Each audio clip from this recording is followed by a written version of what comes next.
everyone, today we are going to study about channel capacity for MIMO. Before going to the details, I would like to introduce that MIMO is a emerging concept which is used in 5G. As we know, all we are moving towards 5G.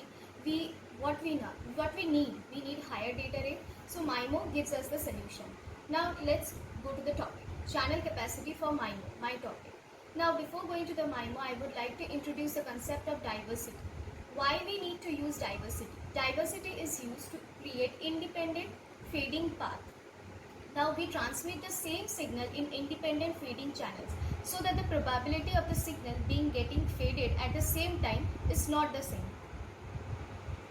Okay, so what we do, MIMO is a kind of space diversity technique where we use multiple antennas at the transmitting side and multiple antennas at the receiving side.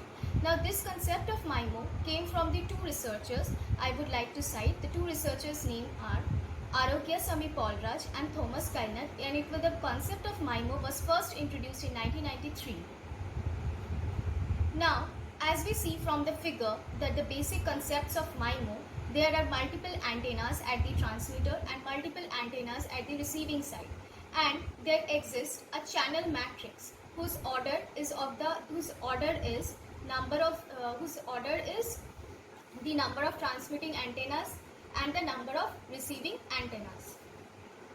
Now, logically, this MIMO can be said as an extension of smart antennas. This can be used to increase the spectral efficiency and moreover, it is used to increase the reliability of communication without increasing the bandwidth and transmit power. These all factors combined together make MIMO an emerging technology and a promising technology for 5G. What is MIMO? So, as I said, we are having multiple antennas at the transmitter and the multiple antennas at the receiver. With that comes from the word multiple input and multiple output. It uses the concept of spatial diversity and spatial multiplexing, which we will study later. So, the multipath components, which was a disadvantage for us in earlier situation because it is used to create interference in higher data rate situation, but now we are using this multipath component as an advantage. Why? We are creating a multipath components that are highly uncorrelated from each other. So what happens that the probability of the signal being getting faded at the same time is reduced. So there will be at least 1% chance that we will get a good signal. Now the techniques in MIMO. As I said that the MIMO has two techniques: diversity, multiplexing, coding and beamforming. So diversity, as we know, it uses spatial diversity and spatial multiplexing. Now what is the difference between the two? Spatial multiplexing transmits independent data.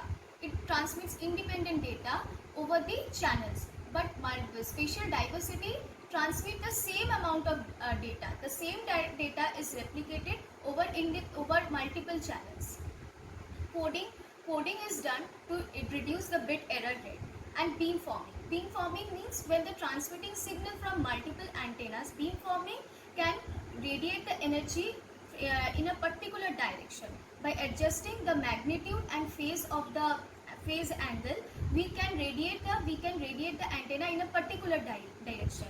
So we are increasing the directivity in this way. Now, channel capacity for MIMO. So how we introduce the concept of channel capacity for MIMO. Now a MIMO, as we know, it consists of MT transmit antenna and MR receive antenna.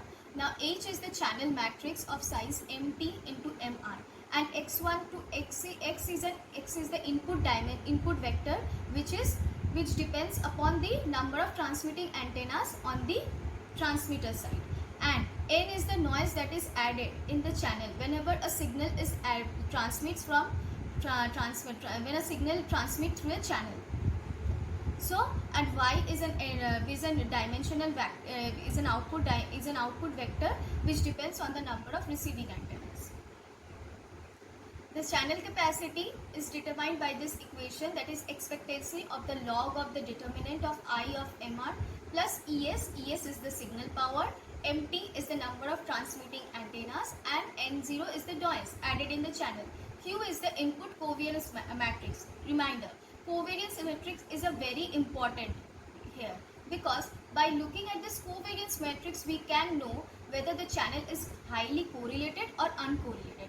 If the channel is uncorrelated, then it will have all the diagonal elements as 1.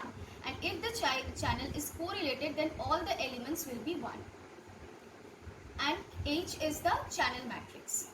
So the capacity depends on the two sides. Capacity depends on the number of antennas on the transmitting and the receiving side, and also on the covariance matrix and the channel statistics. So the Q matrix has two conditions. When the transmitter has a knowledge about the channel, and when the instantaneous channel is known to the transmitter, and when the transmitter does not have any knowledge of the channel. These are the two conditions. When the transmitter is aware of the channel conditions, so what can it be? It can allocate power. It will allocate power, more power to the good channel, and it will allocate less power to the bad channel. And when the transmitter is unaware of the channel condition, it will distribute the power equally. And the capacity formula is given by this, where lambda I is the amount of power given to each transmitting antenna. Now comparison of the different capacity of different models. Now we compare in terms of bit error rate, throughput and processing of signal.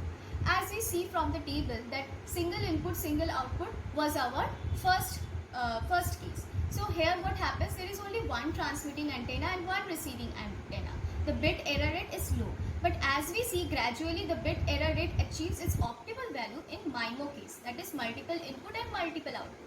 Throughput is also good in case of MIMO, and the processing of signal is both receive and transmit diversity is used in MIMO. So these all conditions, bit error rate, throughput, processing of signals, all these conditions makes MIMO a better model. Now the conclusion. So we see all the modern wireless communication systems are shifting towards multiple input and multiple output due to the increasing demands. And the development of this MIMO antenna and its performance is very efficient in wireless communication for portable wireless communication terminals. This has attracted many researchers to improve channel capacity, bandwidth, gain, polarization, diversity, and reduce coupling between inter-elements. Further, these also demands that the multiple antenna element that we are introduced, so that it can fit in a robust and compact user equipment, and it can support multi-band operation. So in addition, improving radiation diversity reduces the correlation coefficient and increases the MIMO antenna performance. I would like to say that there is also a research paper on improving the radiation pattern diversity. So that's all from my side. Thank you for watching my video.